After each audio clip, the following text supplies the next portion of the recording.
And वांना know about the story further, तो एक तरीका ये है कि अब हम डायरेक्ट हज़रत आदम का जन्नत के में अल्लाह ताला ने जो भेजा और वो सारा उसको आगे देखें, या दूसरा and if we do that तो हमें सेकंड सूरा को स्टार्ट करना होगा आगे।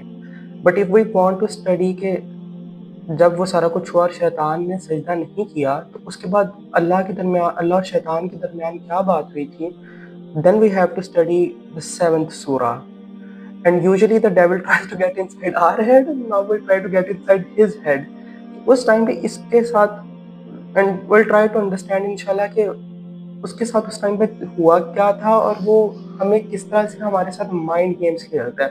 If you really wanna know how the devil plays mind games with us, then study the seventh surah. Okay. So when Allah told the angels के obviously जिनमें इब्लीस भी था कि सजदा करें हज़रत आदम को, तो अल्लाह टेल्स कि इन द सेवंथ सूरा एक्चुअली कि सबने सजदा किया सिवाय हज़रत आदम को सजदा कर लिया जब अल्लाह ताला ने हमें बना लिया था और उसके बाद हमें शेप दे दी थी. तो अल्लाह ताला ने जब सजदे का हुक्म दिया तो सबने सजदा किया सिवाय इब्लीस के. और जब उससे अल्लाह ताला ने फिर पूछा कि what prevented you from prostrating when I ordered you, तो उसने एक बात की थी आगे से, I am better than him, you have created me of fire and created him of clay.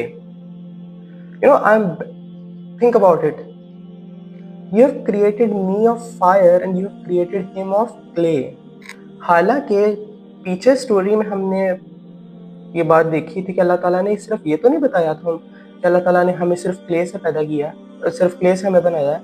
अल्लाह ताला ने ये भी तो बताया था कि अल्लाह ताला ने हमें बैलेंस दिया है, अल्लाह ताला ने हमें रूह दी है. You know we have rooh inside us which is light. Allah Taala ने हमें बैलेंस दिया है, हम बैलेंस कर सकते हैं अपनी सिचुएशंस को. But what is he focusing on, सिर्फ इस चीज़ के ऊपर that you have created him of, वो सिर्फ मड और फायर वाली मड वाली बात को, हालांकि मड के अलावा दूसरी तो चीज़ें भी तो है ना. And you know this thing, if you sometimes he makes us go through this feeling.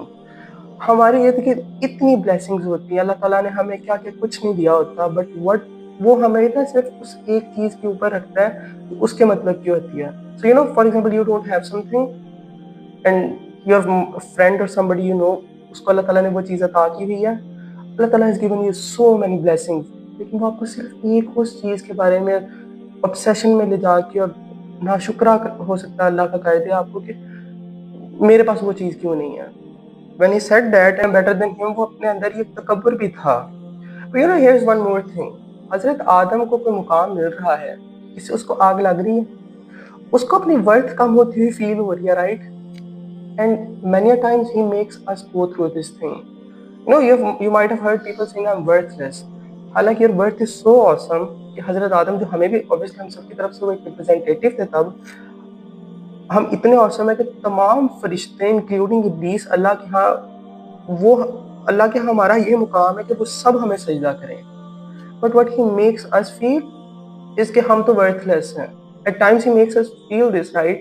And even on campus setup you might see this, you might see somebody who is, जिसको apparently देख के लग रहा होगा कि अल्लाह ताला ने इसको ये टैलेंट्स दिए हैं, मेरे पास तो ये टैलेंट्स नहीं. हालांकि अल्लाह ने हमें सबको अपने स्किल सेट्स दिए हैं, अपने अलग तरह के स्किल्स, अलग तरह के टैलेंट, अपने अपने टैलेंट्स दिए हैं basically. You know they can be similar but हम सबको अपने अपने टैलेंट्स हमारे. But you know he makes us obsessed with this thing, नहीं I am worthless and everybody else around us, वो तो बहुत कमाल है. And this is something that we really need to understand कि हमारी वर्थ इतनी ज़्यादा है कि सारे फरिश्ते जिन्होंने कभी कोई गलती नहीं की, they have seen so many things जो हमने नहीं देखी हुई, जो कभी गुनाह नहीं करते, वो और इब्लीस वो सारे हमें सजदा करें अल्लाह के हाँ हमारी इतनी वर्थ है, आपकी इतनी वर्थ है. Think about it.